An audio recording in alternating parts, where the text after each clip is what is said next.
Bonjour et bienvenue. Aujourd'hui, on va parler de culture, de politique et de cette tension qui monte en France.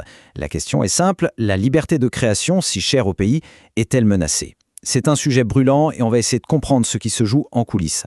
Tout part de cette question, qui est au fond un vrai dilemme. En France, l'État est un acteur majeur du financement de la culture. C'est une force, bien sûr. Mais la question se pose, est-ce que ce soutien peut à un moment se transformer en moyen de pression, en contrôle? C'est ça qu'on va décortiquer. Alors, le point de départ de tout ça, c'est une inquiétude qui est devenue très palpable, très forte dans tout le milieu de la culture et de l'audiovisuel. On parle même d'une menace systémique, une expression qui est de plus en plus utilisée, notamment en lien avec le Rassemblement national. Et attention, quand on parle de menace, il ne s'agit pas juste de la peur d'avoir moins d'argent, non, c'est beaucoup plus profond. La crainte, c'est que les fondations mêmes du modèle culturel français soient remises en cause, c'est-à-dire la liberté de créer, la manière dont la création est financée, et le statut même des artistes. Ok, premier point, la création elle-même. Comment est-ce que la liberté artistique pourrait être menacée? Parce que, bien sûr, on imagine tout de suite la censure, l'interdiction pure et simple. Mais en réalité, les choses sont souvent bien plus subtiles que ça. En fait, il faut bien distinguer deux choses. D'un côté, il y a la censure directe. On interdit une pièce de théâtre, un film. Ça, c'est assez rare, c'est très visible et c'est facile à attaquer devant les tribunaux. Et de l'autre, il y a ce que les experts voient comme la menace principale, le contrôle discrétionnaire.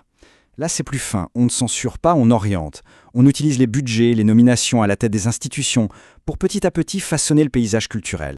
Et c'est exactement ce que souligne le professeur de droit public Thomas Peyroux. Son analyse est très claire. Il n'y a même pas besoin de changer la loi sur la liberté de création. Il explique que le RN peut tout simplement la vider de sa substance. Comment?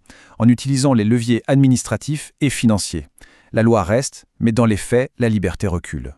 Alors concrètement, ça pourrait ressembler à quoi? Eh bien, ça peut être ce qu'on appelle la censure par inaction. On laisse des manifestants perturber un spectacle sans intervenir. Ça peut être la prise de contrôle des institutions, en nommant des directeurs plus alignés, disons, à la tête des grands théâtres, des opéras. Et ça peut aller jusqu'à des changements vraiment radicaux, comme privatiser la radio et la télé publique, ou même supprimer le ministère de la Culture. On a vu la création, passons maintenant au deuxième point qui est tout aussi crucial, l'argent. Le fameux nerf de la guerre. Parce que, évidemment, celui qui tient les cordons de la bourse a un pouvoir énorme pour influencer les choix culturels. Et quand on parle d'argent, ce chiffre est au cœur de beaucoup de débats. Entre 1,1 et 1,2 milliard d'euros. C'est le coût estimé chaque année du fameux régime des intermittents du spectacle. C'est un système unique en France qui protège les artistes et les techniciens. Pour certains, c'est un pilier de la création. Pour d'autres, une dépense à réduire. Et là, ce tableau, il est très intéressant. Ce n'est pas une opinion, c'est un fait. En octobre 2024, il y a eu un vote pour supprimer un avantage fiscal pour les artistes. Et ce qu'on voit, c'est une convergence des votes de plusieurs groupes politiques qui se sont retrouvés sur cette position. C'est un signal politique assez clair d'une volonté de revoir le financement de ce secteur.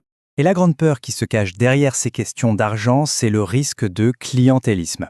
Le clientélisme, qu'est-ce que c'est? C'est tout simplement l'idée que les subventions ne seraient plus données sur des critères de qualité artistique, mais plutôt en fonction de l'orientation politique des artistes. En gros, on récompense les amis et on coupe les vivres à ceux qui ne pensent pas comme il faut.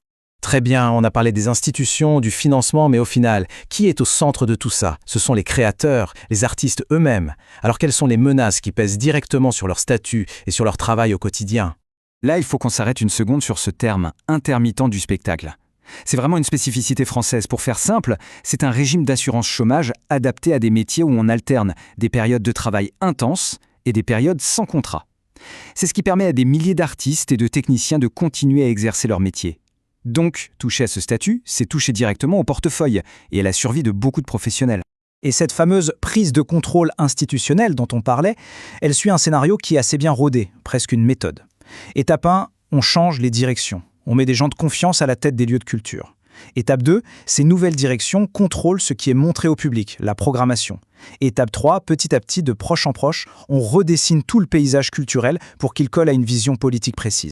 Mais il reste une dernière menace, et c'est peut-être la plus redoutable parce qu'elle est invisible. C'est l'impact psychologique que tout ce climat peut avoir sur les créateurs. On appelle ça l'effet paralysant, ou le chilling effect en anglais. L'effet paralysant, c'est très simple. C'est quand la peur de la sanction pousse à s'auto-censurer. C'est un artiste qui va renoncer à un projet un peu sensible, non pas parce qu'on le lui interdit, mais parce qu'il a peur de perdre ses subventions l'année d'après. C'est la censure qui n'a même plus besoin de s'exercer parce que les artistes l'intègrent eux-mêmes.